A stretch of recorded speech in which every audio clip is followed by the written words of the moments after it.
Greetings! This work was developed for the subject Human Body Care by Ximena Ravelo Vega, Valeria Estrella López Monroy, and Arturo Yael Avila Priego, all students of the Tech Millennium University. The first point developed needs some context given by a case, which is going to be read next. Jim is a 21-year-old male in his third year of college, and he has decided that it is time for him to get back in shape. During high school, Jim was active in sports and followed a healthy diet, but the demands of work and study and his social life have taken their toll on Jim's health. He weighs more, doesn't exercise, drinks on the weekends, eats a lot of fast foods like hamburgers and french fries, donuts and pizzas, and he began smoking about 3 years ago. Due to the pressure of study and work, Jim also gets very little sleep. Since Jim has decided to get back into shape, his first step was to get a checkup in the school's health clinic. During the physical exam, the nurse measured Jim's height, weight, and blood pressure. Jim is 1.80 meters tall, weighs 90 kilos, and his blood pressure is 132/84 mmHg. Jim was not concerned until his doctor informed him that high blood pressure or hypertension is a blood pressure of 140/90 mmHg or higher. Jim's blood pressure value qualified him as prehypertensive, which means that he has an increased risk of developing hypertension in the future. Jim told his doctor that several family members on his dad's side of the family have hypertension, and some had died before the age of 50 of heart attacks. Hypertension is a disease of the cardiovascular system that is correlated with an increase in heart disease, stroke, and kidney disease and vision problems. Most people consider hypertension to be a disease of middle age, but almost 1 in 5 young adults are affected as well, making it one of the major health risks facing young adults. After speaking with his doctor, Jim realized that he knew very little about how his body worked, and had never considered how his lifestyle choices influenced his health. He was determined to learn more about how his body functions, especially the cardiovascular system. He also wants to work on making positive changes in his lifestyle, starting with changes in his diet. He needs your help with his new objectives. According to what was specified on the text, we can say that 5 risk factors that Jim has for developing disorders of the cardiovascular system are: the lack of physical activity. If you are physically active, your lifespan will increase and you will be protected against a wide variety of cardiovascular diseases, regardless of any adverse inherited factors. Exercising helps you by regulating your weight and also by improving the way your body uses the insulin. It is also beneficial for your blood pressure, blood glucose, blood lipid levels, blood clotting factors, and the general health of your blood vessels. Moreover, stress can also be controlled by doing some kind of physical activity. A stressful life can lead to the development of poor habits, like smoking or eating badly, which therefore can lead to the development of cardiovascular diseases. Smoking. When Jim smokes, he damages his endothelium, which is the lining of the blood vessels, increases fatty deposits in the arteries, raises low-density lipoprotein cholesterol, reduces high-density lipoprotein, increases clotting, and promotes coronary artery spasms. Furthermore, nicotine accelerates the heart rate and raises blood pressure. His diet. Several researchers state that abnormal levels of blood lipid levels have a strong correlation with the risk of heart attack, coronary artery disease, and coronary death. A diet high in saturated fats, like the ones in cheese, and trans fats found in cookies, cakes, and fast food, lead to high levels of cholesterol. Trans fats are hydrogenated oils. Therefore, hydrogenated fat is found in processed food like cakes, biscuits, stock cubes, and a wide range of everyday products. Saturated fats are found in animals. Moreover, consuming too much alcohol can damage the heart muscle and increase the risk of strokes and cardiac arrhythmia. It can also increase blood pressure, cardiomyopathy, acute myocardial infarction, among others. He's obese. Obesity can cause hypertension, atherosclerosis, and diabetes.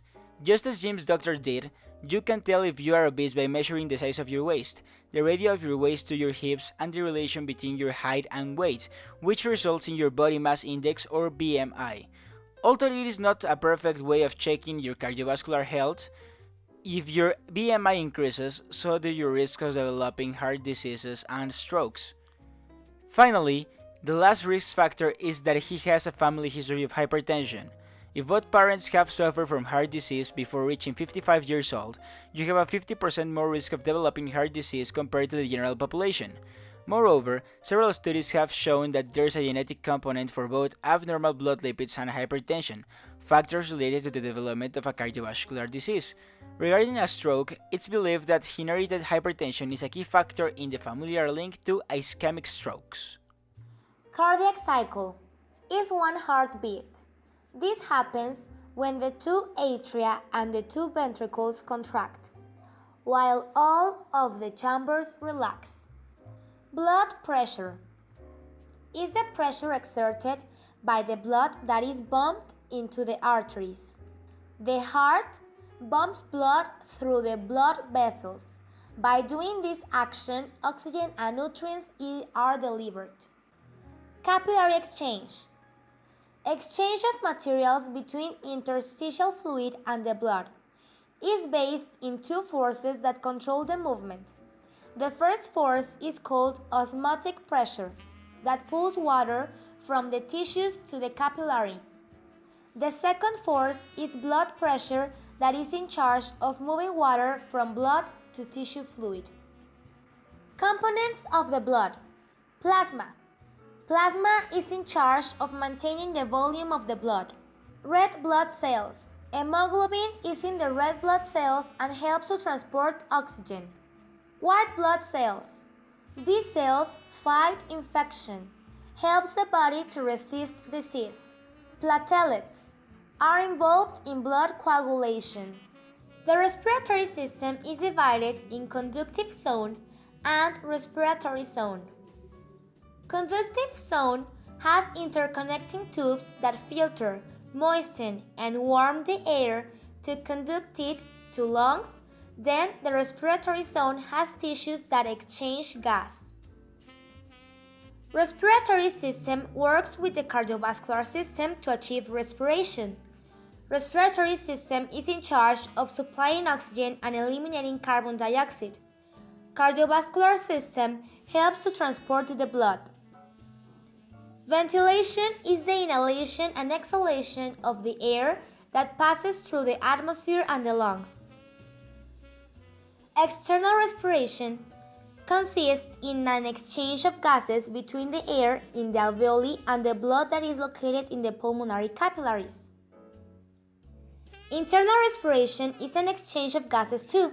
The difference is that it is between the blood in systemic capillaries and the tissue fluid. The urinary system consists of the kidney, the ureters, the urinary bladder, and the urethra. After the kidneys filter blood and return most water and solutes to the bloodstream, the remaining water and solutes make up urine.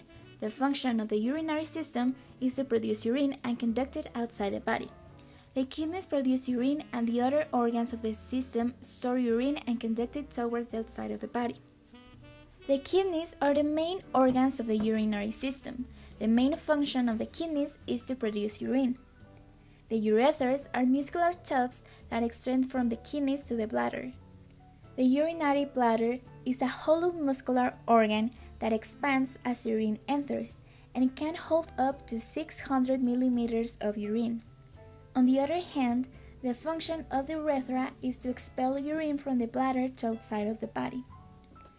Talking about the nephron, we can say that a nephron is a functional unit of the kidney. It is the structure that actually produces urine in the process of removing waste and excess substances from the body. There are about 1 million nephrons in each human kidney. Regarding its blood supply, blood flows into the kidney through the renal artery.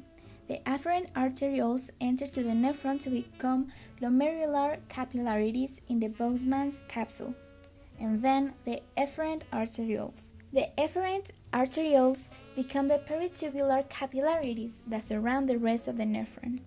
The peritubular capillaries become the vasa recta, interlobular, arcuate, and interlobular veins before flowing out of the kidney through the renal vein. Urine formation occurs in the nephrons and can be divided into three processes: glomerular filtration, tubular reabsorption, and tubular secretion. The stage 1 is the filtration. The kidney is the body's blood filtrating system. Blood vessels visit the kidney and enter a special ball of capillaries called glomerulus. It is nestled with a region of the kidneys called Bowman's capsule. This is where filtration occurs. As blood is pushed through the tiny capillaries, the high pressure forces some things to pass through the capillary walls. The walls act as a filter. Hence, it is called filtration. Water, sugar, salts, amino acid, and other tiny things enter the kidney as a substance called filtrate. Cells and large blood proteins that cannot fit through remain in the blood vessels. The filtrate entering the kidneys is like pre-urine. The stage 2 of this process is called reabsorption. The filtrate enters the kidney in the proximal tube. This region of the kidney is special because many things can be removed from the filtrate. These valuable things are recollected or reabsorbed by the body. Glucose, certain salts, vitamins, hormones, and amino acids are restored to the body and will not be included in the urine. Sometimes if the body has too much of something, then the extra sugar or salt will stay in the filtrate. The stage 3 and the last one is called secretion. The filtrate then passes through a really neat structure called the loop of Handel, where it gains and loses water and salts. As it leaves the loop of Handel, it enters the distal tube, where secretion occurs. The body sometimes needs to send things on the express route to excretion. For example, toxins are always sent on the fast track out of the body. They do not go through filtration and reabsorption. Instead, they are added or secreted directly from the blood vessel into the almost fully formed urine in the distal tubule. Body mass index, BMI, is a measure of body fat based on height and weight. The patient's BMI is 27.8, which means the patient has overweight. The dietary recommendations include 1. Balancing calories with energy expended. Prevent gradual weight gain by making small decreases in food and beverage calories in combination with increase in physical activity. 2. Consume a variety of nutrient-dense food and beverage with the basic food groups. 3. Engage in regular physical activity and reduce sedentary activities to promote overall health and physical well-being and a healthy body weight. 4. Use salt and sodium in moderation only. 5. Those who choose to drink alcohol should do so in moderation. 6. Drink as much water as your body needs. 7. Choose small portions and eat slowly. 8. Limit intake of saturated and trans fats, cholesterol, added sugars, salt, and alcohol. 9. Avoid fat diets that recommend unsafe practices such as extreme fasting or cutting out entire food groups such as meat, fish, wheat, and dairy products. 10. Increase fiber intake.